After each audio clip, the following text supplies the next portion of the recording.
मित्रों, जैसे अभी जो आर्टिफिशियल इंटेलिजेंस की दुनिया अभी स्टार्ट हो गई है और जो अटैक देखने को मिलते हैं, बड़े बड़े अटैक्स हुए हैं। एग्जाम्पल के तौर पे आप देख सकते हैं जो एम्स पे अटैक हुआ, राइट। तो क्या होती है कि एम्स को 2 महीना तक होल्ड कर दिया। और सोचो वहाँ की जो डेटाज होगी, जो वहाँ का पेशेंट का जो डेटा होगा, जो डॉक्टर्स की सारी चीज़ें इधर से उधर अदर कंट्रीज वाले ने लिया, उसको यूज करेगा वो, राइट। तो डेटा जो है अपनी मिसयूज ना हो, डेटा जो है अपनी किसी भी तरीके के थ्रेट में ना चला जाए, ठीक है। और जैसे आपने देखा होगा कि भाई रैनसमवेयर के अटैक चल रहे हैं। अभी नया नाटक शुरू हो रखा है, डॉट अकीरा फाइल आ रखी है, राइट। डॉट अकीरा फाइल का जो थ्रेट है वो चल रहा है। तो होता क्या है ना कि जो कंपनियां होती हैं वो कंसेंट तो ले लेती हैं कि भाई आप इसमें कंसेंट दीजिए तो हम आपको वेबसाइट पे अपने आने देंगे, और पता नहीं उस डेटा का फिर क्या करती है ऐसी तैसी बेच बाच में, वो पता नहीं, ठीक है। उसका इलीगल बोल सकते हैं अपन तरीके से यूज होता है और मैनिपुलेशन का काम होता है। तो ये जो डेटा है ना, अब उतनी ही इम्पोर्टेंट हो गया है सेफगार्ड करना जितना कि सांस लेना, राइट। क्योंकि लोगों की जो प्राइवेसी है वो ब्रीच हो जाएगी ना अगर, तो लोग बहुत ज़्यादा परेशान रहेंगे। आप खुद सोचिए, आपकी कोई पर्सनल फोटोज हैं, ये हैं, अगर वो लीक हो गई इधर उधर तो नुकसान करेगा, राइट। ये सब सारी चीज़ हैं, इन चीज़ों को एड्रेस करने के लिए डेटा प्रोटेक्शन बिल बहुत पहले से वर्किंग में था, फिर से आया है रिवर्क होके कुछ इम्प्रूवमेंट के साथ, पेनल्टीज वेनल्टीज को लेकर रूल्स एंड रेगुलेशंस के साथ। तो अब इसमें अपन इंटर करते हैं। कहानी का ये ब्रीफ था, अब अंदर चलते हैं, देखते हैं कि क्या मित्रों कहानी क्या है इसके अंदर। तो मित्रों, बातें यही हैं कि जो आपकी प्राइवेसी है, ठीक है, वो सेफगार्ड होना चाहिए। चाहे वो आपकी हो, आपके फैमिली की हो, आपके देश का हो, ठीक है, उसको सेव करना बहुत ज़्यादा ज़रूरी है। नहीं सेव हुआ तो आपके बगल वाले भी मज़ा उठा सकते हैं और कमीशन मांग सकते हैं। तो खुद सोचिए, जब रॉन्ग हैंड में वो चला जाएगा तो फिर तो पैसे भी मांगे जाएंगे और डेटा भी यूज होगा, ठीक है। तो इन सब सारी चीज़ों से बचने के लिए ये जो बिल है आया है, और है तो बहुत अच्छा बिल, थोड़ा खामियां के साथ भी आया है, वो भी देखेंगे अपन।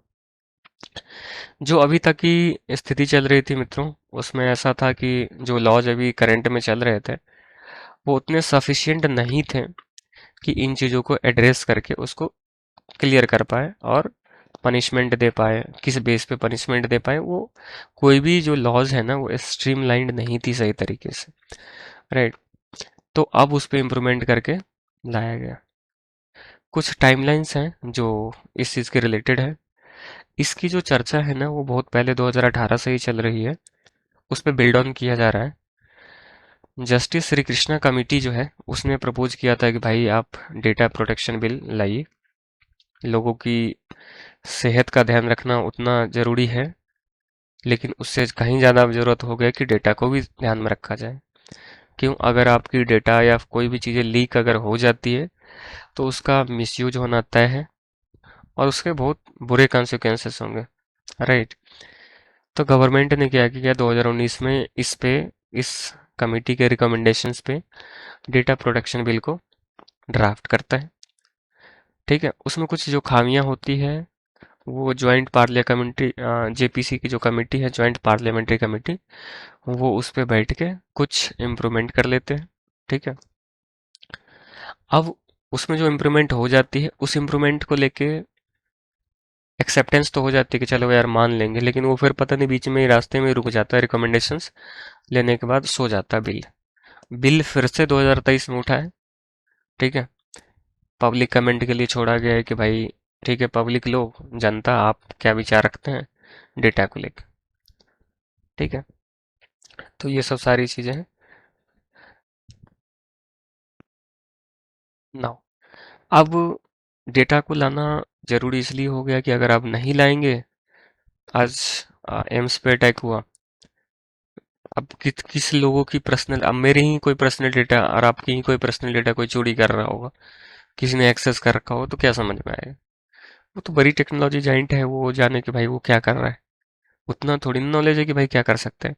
अब डॉट अकीरा फाइल है, अब वो आके किसी के कंप्यूटर में बैठ जाए, अब आदमी को ऐसे समझ में आएगा कि भाई अब सब फाइल को थोड़ी ना खोल के देखेंगे कि डॉट अकीरा लगा हुआ है फाइल में। ठीक है। तो स्वाभाविक है वो जो हायर ऑफिशियल्स हैं, जो अथॉरिटी है जिनके पास, ठीक है, कि इंडिया की सिक्योरिटी और उसके पब्लिक की, उसकी जो जनता है उसकी भी सिक्योरिटी को सही तरीके से मैनेज करना, वो लोग इस चीज़ों को सही से, स्वाभाविक है बाहर से फेंस आउट करेंगे तभी तो अंदर के लोग बचेंगे। ठीक है। इसमें कुछ चैलेंजेस हैं, जैसे अपना राइट टू इंफॉर्मेशन एक्ट चल रहा था, उसमें जो क्या था कि मतलब इलॉजिकली साइटिंग कर देते थे लोग। जो अथॉरिटी होती थी अगर उनको जवाब नहीं देना होता था तो बोलते थे कि यार ये पब्लिक इंटरेस्ट में जो है ना सही नहीं है, अगर इसको डिस्क्लोज करेंगे तो ये लफड़ा हो जाएगा। ठीक है। तो ये जो लफड़ा हो जाएगा ना, इस चीज़ों से बचने के लिए गवर्नमेंट अपना अलग अलग तरीके से हथकंडे अपना करके अपने आप को बचाती थी। चाहे वो करप्शन का केस हो, आप खुद देख सकते हैं कि ये जो सिल्डिंग जो गवर्नमेंट ऑफिशियल्स हैं ना, गवर्नमेंट के ऑफिशियल्स कुछ करप्शंस करें या कोई इलीगल बिहेवियर करा, उसको अगर एक्सपोज करना है तो अगर उससे मांगो तो बोलता है कि नहीं यार ये पब्लिक इंटरेस्ट में नहीं है। ठीक है। तो फिर उसको देता ही नहीं है, कुछ भी बोल के डिनाइल कर देता है। जैसे मान के चलो एमएलए का फंड्स आया, उस फंड्स का यूज हुआ कि नहीं हुआ, सही से कितने पैसे हुए, क्या किए इधर उधर, उसमें भी कुछ बोल के इधर उधर कर दे रहे हैं। ठीक है। तो करप्शन को हाइड करना, ऑफिशियल्स खुद को भी हाइड करते हैं, अनफेयर प्रैक्टिसेस चलते रहती है। ठीक है। तो इससे क्या हो जाती है, जो ट्रांसपेरेंसी है और जो अकाउंटेबिलिटी है वो काफ़ी ज़्यादा खतरे में आ जाती है। ठीक है। तो ये जो इश्यूज है ना, कि ट्रांसपेरेंसी अगर इश्यूज आ जाएगी, अकाउंटेबिलिटी अगर इश्यूज आ जाएगी, तो स्वाभाविक है परेशानी ज़्यादा बढ़ जाएगी। ठीक है। अब इसका लिंकेज है, ये लिंकेज आगे क्लियर हो जाएगी क्यों।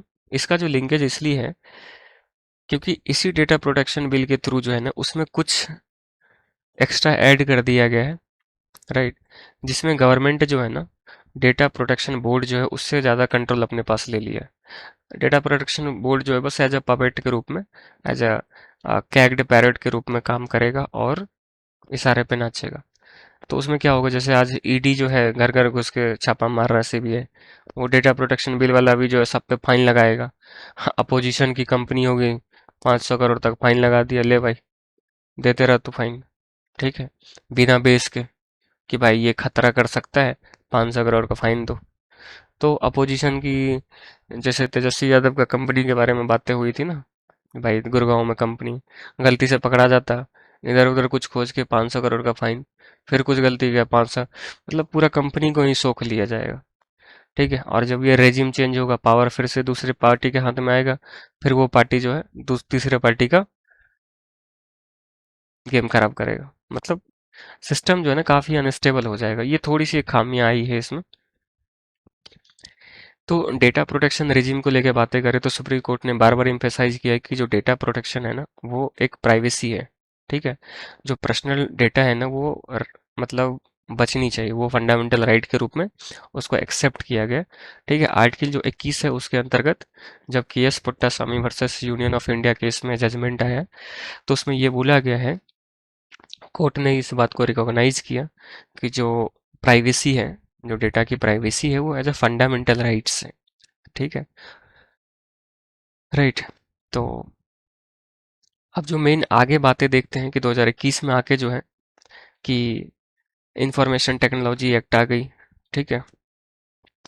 सोशल मीडिया प्लेटफॉर्म जो है वो, उसको काफ़ी सही तरीके से रेगुलेशंस में ले आया गया। ठीक है। तो ये सब सारी चीज़ें हैं कि डेटा प्रोटेक्शन के अलग अलग लोगों पे अलग अलग तरीके से काम में किया गया। ठीक है। नेक्स्ट देखते हैं कुछ रिकमेंडेशंस। प्राइवेसी सेफगार्ड करना बहुत ज़रूरी है। उससे क्या होगा कि डेटा प्रोटेक्शन बिल जो आया है ना, अगर वो चीज़ करता है तो वो एक बेहतरीन होगा इंडिया के लिए भी और इंडिया के जनता के लिए भी, और इंडिया अदर मार्केट में ट्रस्ट भी जनरेट कर पाएगा। ठीक है। अब देखो जो स्मॉलर कंपनियां हैं, जो स्टार्टअप्स हैं, वो काफ़ी ज़्यादा दिक्कत में आ जाएगी, उस पर फालतू का फाइन ठोकेगा तो बिना मतलब का। ठीक है। और जो पॉलिसी मेकिंग जो अभी हो रही है उसमें हर एक